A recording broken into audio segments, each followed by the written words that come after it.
हे अर्जुन, शास्त्रों में कई प्रकार के यज्ञों का वर्णन है जिनके द्वारा प्राणी देवताओं की आराधना करके उनको प्रसन्न करते हैं।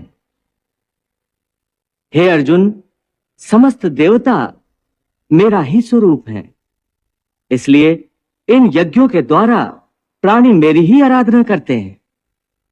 हे मधुसूदन, तुम्हारे कहने का अर्थ है कि यज्ञ कई प्रकार के होते हैं। कृपा करके मुझे उन सब का विवरण बताओ। पार्थ, पहले यह समझ लो कि यज्ञ क्या है। अपनी किसी श्रेष्ठ वस्तु को, अपने धन दौलत को, अपनी किसी विशिष्ट भावना को, बल्कि अपनी किसी तीव्र कामना को भी मुझ परमात्मा के चरणों में समर्पण कर देना, इसी को यज्ञ कहते हैं। अपनी प्रिय वस्तु की कुर्बानी, यही यज्ञ की मूल भावना है। इसीलिए शास्त्र कहते हैं कि यज्ञ में आहुतियां देने के पश्चात जो अन्न बच जाता है उसे खाने वाला मनुष्य सब पापों से मुक्त हो जाता है, और जो लोग केवल अपना ही पेट भरने की ही भावना से अन्न पकाते हैं वो तो पाप का ही भोजन करते हैं। हे केशव, यज्ञ के बारे में आम धारणा तो यही है कि अग्नि जलाकर अग्नि कुंड में आहुतियां देने का नाम यज्ञ है।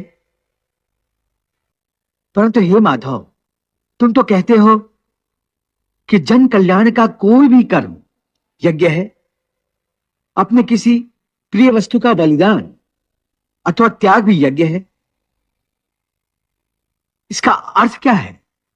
हे अर्जुन, ये ठीक है कि प्राणी अपनी अपनी निष्ठा के द्वारा ही अलग अलग प्रकार से अलग अलग देवताओं की पूजा करने के लिए हवन आदि करते हैं, उसे भी यज्ञ कहते हैं। और कुछ लोग परम दानी होते हैं, वो अपने धन आदि का दान करते हैं, वो भी यज्ञ है।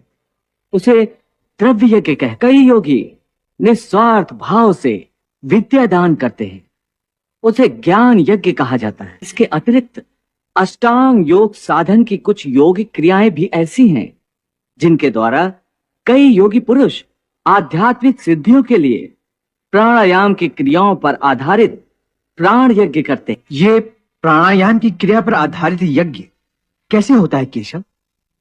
हे अर्जुन, योगीजन मंत्र और तंत्र दोनों प्रकार की साधन पद्धतियों के द्वारा कभी अपान वायु में प्राण वायु का हवन करते हैं और कभी प्राण वायु में अपान वायु का हवन करते हैं। और कुछ योगी गूढ़ योग विद्या के द्वारा प्राण वायु और अपान वायु दोनों की गति को रोककर अपने प्राणों का प्राणों में ही हवन करते हैं। हे अर्जुन, इस प्रकार की साधना का प्रयोग करने से पहले किसी सिद्ध गुरु से उसकी पूर्ण शिक्षा प्राप्त करनी आवश्यक है।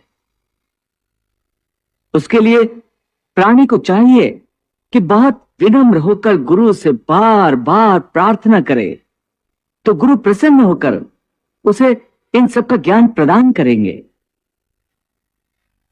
गुरु के मार्गदर्शन के बिना उस पथ पर चलने में बहुत खतरा हो सकता है। हे मधुसूदन, तुमने अति उत्तम यज्ञों का वर्णन किया है, परंतु इनमें से कुछ यज्ञ ऐसे हैं जो सारे मनुष्य नहीं कर सकते। जैसे द्रव्य यज्ञ कोई निधन व्यक्ति नहीं कर सकता। इसलिए हे कृष्ण, जन कल्याण के लिए यह बताओ कि सबसे श्रेष्ठ यज्ञ कौन सा है? हे पार्थ, द्रव्य यज्ञ की अपेक्षा ज्ञान यज्ञ अत्यंत श्रेष्ठ है, क्योंकि मानव का सर्वोच्च कल्याण केवल ज्ञान की शक्ति से ही हो सकता है। ज्ञान ही मानव को अच्छे बुरे, पाप पुण्य, धर्म अधर्म की पहचान कराता है। यहां तक कि ज्ञान के द्वारा ही प्राणी को भगवान के स्वरूप का सही ज्ञान होता है। हे पार्थ, ज्ञान ही वो अग्नि है जिसमें मानव के सारे दोष, दंभ, अहंकार आदि अवगुण भस्म हो जाते हैं। यहां तक कि भक्ति का मूल भी ज्ञान ही है। क्या कहा? भक्ति का उद्गम भी ज्ञान से ही होता है? हाँ अर्जुन, ज्ञान के पर्वत की चोटी पर पहुंचकर ही मनुष्य को यह ज्ञान प्राप्त होता है कि ज्ञान पर्वत की चोटी से बहुत ऊपर वो निर्मल आकाश है जहां भक्ति का राज्य है।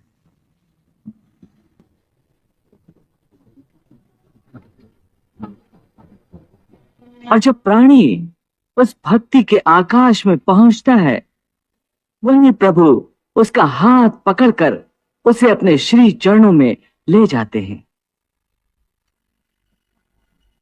हे अर्जुन, ये समझ लो कि ज्ञान की अंतिम सीढ़ी पर चढ़कर ही प्राणी को श्रद्धा के पंख प्राप्त होते हैं।